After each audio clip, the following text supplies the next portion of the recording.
ED की तीसरी supplementary chargesheet दाखिल की गई है, पर हैरानी की बात है कि दिल्ली के पूर्व डिप्टी सीएम मनीष सिसोदिया का नाम तीसरी चार्जशीट में भी नहीं है। पर माना ये जा रहा है कि सिसोदिया का नाम चौथी में होगा और उसकी मुश्किलें और भी बढ़ सकती है। दिल्ली सरकार के आबकारी मंत्री रहे मनीष सिसोदिया को तीसरी चार्जशीट में भी आरोपी नहीं बनाया गया है। हालांकि चार्जशीट में लिखा है नो क्लीन चिट। साथ ही यह भी बताया गया है कि चौथी चार्जशीट में मनीष सिसोदिया समेत कई अन्य आरोपियों का नाम शामिल किया जाएगा। संभावना ऐसी भी है कि मनीष सिसोदिया के खिलाफ दायर होने वाले अगले चार्जशीट के पहले ईडी द्वारा कुछ बड़े राजनेता और शराब कारोबार से जुड़े बड़े कारोबारी से पूछताछ होने वाली है।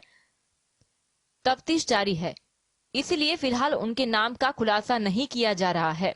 सीबीआई ने मनीष सिसोदिया को एफआईआर में आरोपी नंबर 1 यानी मुख्य आरोपी बनाया था। उसी एफआईआर को आधार बनाते हुए ईडी ने मनी लॉन्ड्रिंग एक्ट के तहत मामला दर्ज किया था। जांच एजेंसी के सूत्रों की अगर माने तो पिछले 2 महीनों के दौरान करीब 2 दर्जन लोगों से पूछताछ के दौरान काफी महत्वपूर्ण इनपुट और बयानों को दर्ज किया गया है। आने वाले कुछ वक्त के दौरान कुछ राजनीतिक हस्तियों से भी इसी मामले में कनेक्शन की वजह से उन्हें पूछताछ करने के लिए सम्मन भेजा जाएगा।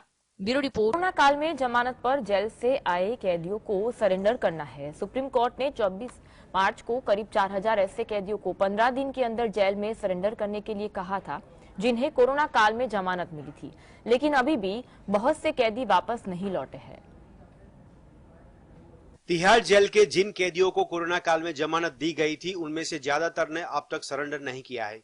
सुप्रीम कोर्ट ने 24 मार्च को ऐसे 4000 से अधिक कैदियों को 15 दिन के अंदर तिहाड़ जेल में आत्मसमर्पण करने के आदेश दिए थे। इसके बावजूद 3 अप्रैल तक मात्र 22 कैदियों ने ही सरेंडर किया है। आशंका जताई जा रही है कि अगर सरेंडर करने की रफ्तार ऐसी रही तो बहुत से कैदी जेल में वापस ही नहीं आएंगे। तिहाड़ जेल प्रशासन ने बताया कि जेल में कैदियों को कोरोना से बचाने के लिए 2020-21 में अलग अलग समय में 3630 विचाराधीन और 791 सजायाफ्ता कैदियों को पैरोल और अंतरिम जमानत दी गई थी। मकसद था कि जेलों के अंदर भीड़भाड़ अधिक होने की वजह से कहीं कोरोना न फैल जाए। हाई पावर कमेटी और कोर्ट के आदेशों से ऐसे कैदियों को जमानत देकर छोड़ा गया था। पिछले साल ऐसे 751 कैदियों में से 71 और 3630 विचाराधीन कैदियों में से 267 कैदियों ने तिहाड़, रोहिणी और मंडोली जेलों में सरेंडर कर दिया था। अब 4043 कैदियों को 15 दिनों के अंदर अपनी अपनी जेलों में सरेंडर करना था। अब जेल प्रशासन इन तमाम कैदियों की संबंधित कोर्ट और थाने को पत्र लिखकर सरेंडर कराने की तैयारी करा रहा है। अधिकारियों ने बताया कि 15 दिन खत्म होने हैं। बाकी जो भी कैदी तय समय पर सरेंडर नहीं करेंगे, उसके खिलाफ कानूनी कार्यवाही की जाएगी।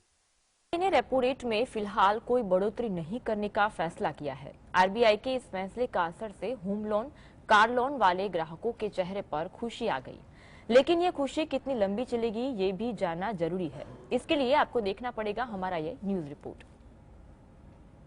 आरबीआई ने ब्याज दरों में कोई बदलाव नहीं किया। जिन्होंने home loan, car loan, personal loan या किसी भी तरह का कोई लोन ले रखा है या लेने की तैयारी कर रहे हैं, उसको थोड़ी खुशी जरूर से होगी। पर सवाल है, लेकिन क्या आरबीआई के फैसलों से आपको बहुत खुश होने की जरूरत है? आरबीआई गवर्नर शक्तिकांत दास ने मॉनेटरी पॉलिसी का ऐलान करने के दौरान उसके कुछ बातों पर जब आप गौर करते हैं तो आपकी खुशी थोड़ी कम हो जाएगी। उन्होंने कहा कि रेपो रेट नहीं बढ़ाने का फैसला सिर्फ अप्रैल मॉनेटरी पॉलिसी के लिए है।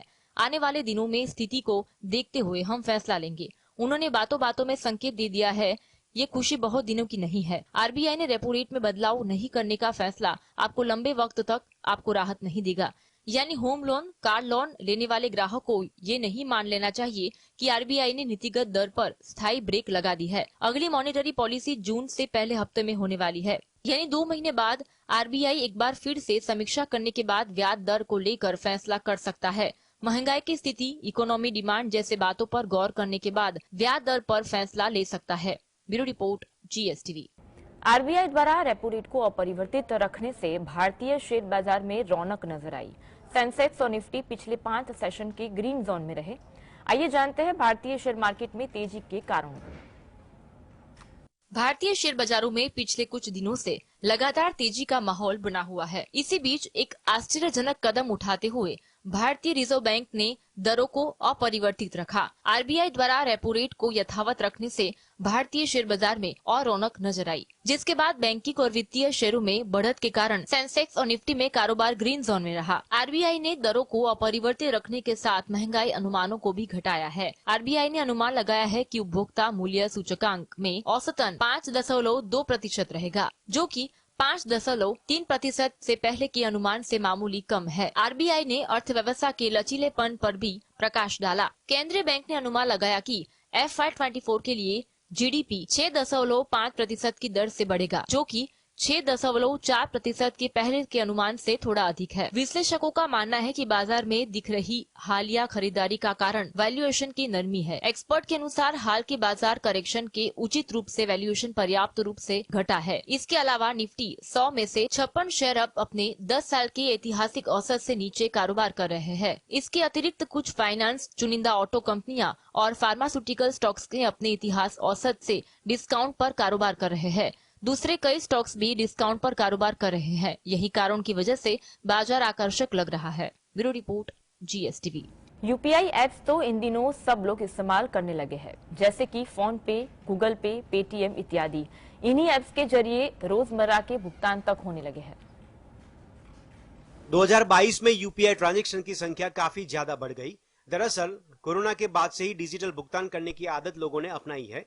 इसी कड़ी में रिजर्व बैंक ऑफ इंडिया ने यूपीआई यूजर्स के लिए एक बड़ा ऐलान किया है। आरबीआई ने कहा है कि यदि आपके अकाउंट में पैसा नहीं भी हो तो भी आपको क्रेडिट मिल जाएगा और आप भुगतान कर पाएंगे, बिल्कुल वैसे ही जैसे क्रेडिट कार्ड से पेमेंट की जाती है। मतलब अब आपका यूपीआई ही क्रेडिट कार्ड की तरह काम करने लगेगा। रिजर्व बैंक के गवर्नर शक्तिकांत दास ने डिजिटल भुगतान को बढ़ावा देने और यूनिफाइड पेमेंट इंटरफेस यानी यूपीआई जैसे विकल्पों को और आकर्षक बनाने के लिए यह बड़ी घोषणा की है।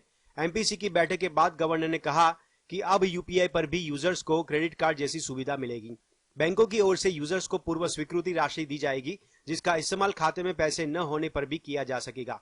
गवर्नर दास ने बताया कि देश में यूपीआई के जरिए लेन देन तेजी से बढ़ रहा है। इसे लोगों के बीच और पॉपुलर बनाने और यूजर्स को ज्यादा सुविधा दिलाने के लिए कई फैसले लिए गए हैं। जो यूजर्स पेटीएम, फोन पे या गूगल पे जैसे ऐप के जरिए यूपीआई भुगतान करते हैं, उन्हें अब प्री अप्रूव्ड क्रेडिट लाइन दी जाएगी। यह राशि बैंकों या वित्तीय संस्थान की ओर से तय होगी। इस राशि का इस्तेमाल यूजर्स तब भी कर सकेंगे जबकि उनके खाते में पैसे नहीं होंगे।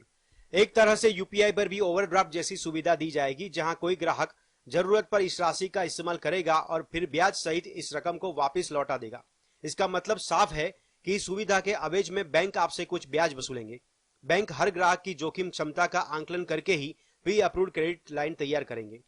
गवर्नर ने कहा कि आरबीआई की इस पहल से इनोवेशन को और बढ़ावा मिलेगा। Bureau report,